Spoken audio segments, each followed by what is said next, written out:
The next stop on our road trip would take us back in time. Around 150 years ago, this country was torn apart by the American Civil War. It may have been a horrendous civil war and the South may have lost, but people here still love to dress up and reenact it. People like James. Hey, James. Hello. So what lengths do you go to get it really realistic and to live the experience? We get as close as we can with all of our clothing and equipment and even the food we eat to what these guys would have used. I mean, if it's freezing and they only had one blanket, then we just sleep with the one blanket next to the fire. So these are like authentic Civil War trousers? Exactly, except the smell's not quite as bad. Uh-huh. So if you'd have gone back in time, the first thing that would have got you would have been the smell of these people. Ew. And you didn't wash your uniform.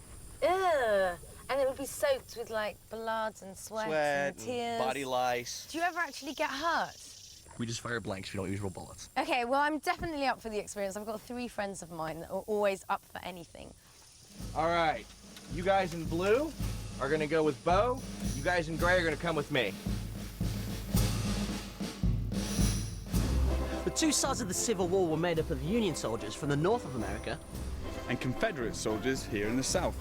The Civil War happened for all kinds of reasons. For instance, us Southerners didn't like being bossed about by a government based up north. It's just not right. What's with the accent? Oh. Rebels!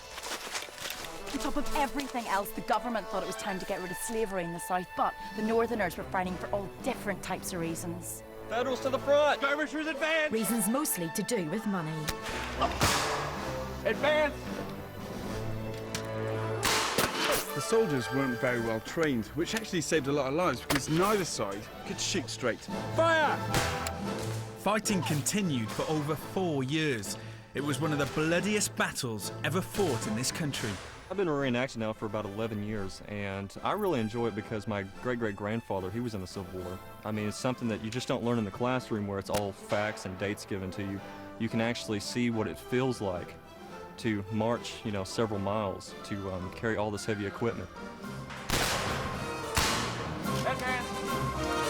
Despite the courage of the Southerners, they were fighting a losing battle and were forced to surrender.